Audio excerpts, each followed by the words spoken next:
నమస్తే, welcome to Avani news network. ప్రపంచంలో ఒక నెల 15 రోజులు 2 నెలలుగా నడుస్తున్న యుద్ధం దాదాపు ఆగిపోయింది. అమెరికా ఇరాన్ మధ్య ఒప్పందం దాదాపు కుదిరిపోయినట్టే.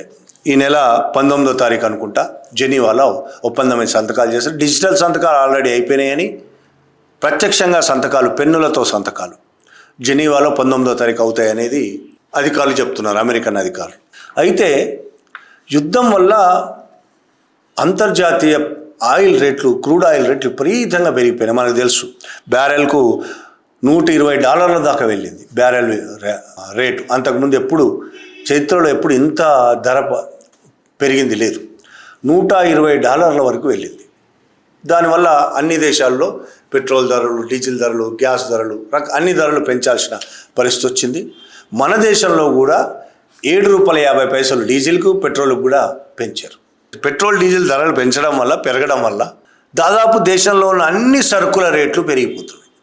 అన్ని వస్తువుల రేట్లు పెరుగుతాయి. రవాణా అయ్యి ఇంకో చోటుకి వస్తాయి కాబట్టి, ఢిల్లీ నుంచి హైదరాబాద్కు, హైదరాబాద్ నుంచి కలకత్తాకు, ఇట్లా రకరకాల చోటుకు రవాణా అవుతాయి కాబట్టి రవాణా ఛార్జీలు, ఆయిల్ రేట్లు పెరగడం వల్ల రవాణా ఛార్జీలు విపరీతంగా పెరగడం వల్ల వస్తువుల రేట్లు కూడా పెరిగిపోతాయి. కాబట్టి అన్ని రేట్లు దాదాపుగా పెరిగిపోయినాయి భారతదేశంలో.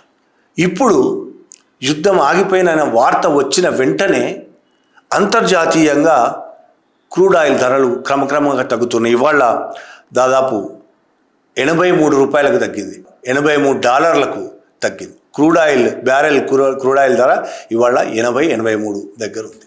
120 నుంచి ఎక్కి 80కి తగ్గింది. అంటే దాదాపు $40 క్రూడ్ ఆయిల్ ధర తగ్గింది. తగ్గడం వల్ల ప్రపంచంలోని చాలా దేశాలు అప్పటి వరకు యుద్ధం వల్ల, రేట్లు పెరగడం వల్ల పెంచిన వాళ్ళ దేశాల్లో పెంచిన పెట్రోల్ రేట్లు, డీజిల్ రేట్లు, గ్యాస్ రేట్లు మెల్లమెల్లగా తగ్గిస్తున్నాయి. అమెరికాలో 20% తగ్గించింది అమెరికా. యూరోపియన్ యూనియన్, దానికి సంబంధించిన అన్ని దేశాలు బ్రిటన్తో సహా 12% తగ్గించినాయి. థాయిలాండ్ 5% తగ్గించింది. జపాను 7% తగ్గించింది. దక్షిణ కొరియా 6% తగ్గించింది. ఇది ఇవాళటికి మాత్రమే. మెల్లమెల్లగా ఇంకా తగ్గిస్తూ వస్తున్నాయి. అలాగే అంతర్జాతీయ మార్కెట్లో క్రూడ్ ఆయిల్ ధరలు కూడా ఇంకా తగ్గుతూ వస్తున్నాయి. ఈ నేపథ్యంలో భారతదేశంలో మోడీ ప్రభుత్వం మళ్ళీ ఆయిల్ రేట్లను తగ్గిస్తుందా లేదా, పెట్రోల్ రేటు కానీ డీజిల్ రేట్లు కానీ తగ్గించే ఆలోచన ఉందా? ఎక్కడ కనిపించట్లేదు.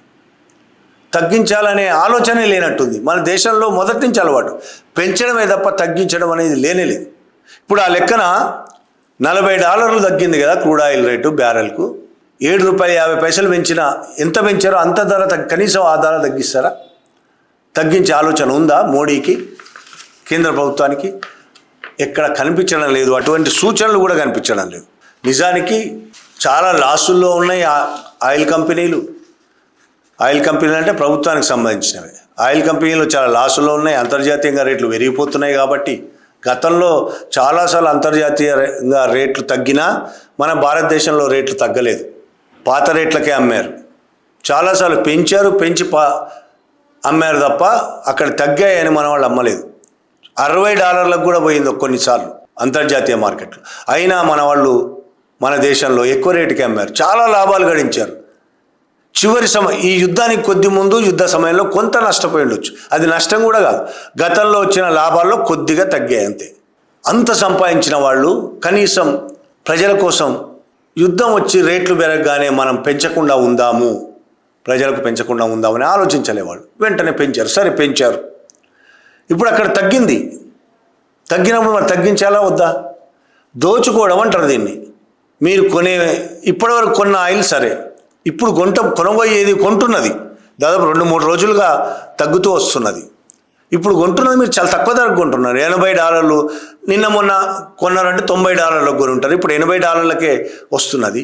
తక్కువ కొంటున్నారు కదా, మరి ఇక్కడ ఎక్కువ కమ్ముతున్నారు. $7.50, కనీసం $7.50 ఎక్కువ కమ్ముతున్నారు అనుకుంటే దాన్ని తగ్గిస్తారా? ఆ $7.50 తగ్గిస్తారా? తగ్గించడం వల్ల దేశవ్యాప్తంగా అనేక వస్తువుల మీద, ఇతర రంగాల మీద ప్రభావం ఉంటుంది. ఆ ప్రభావంతో వాళ్ళ వృద్ధి రేటు మరింత పెరిగే అవకాశం ఉంటుంది. ఇతర రంగాల వృద్ధి రేటు పెరిగే అవకాశం ఉంటుంది.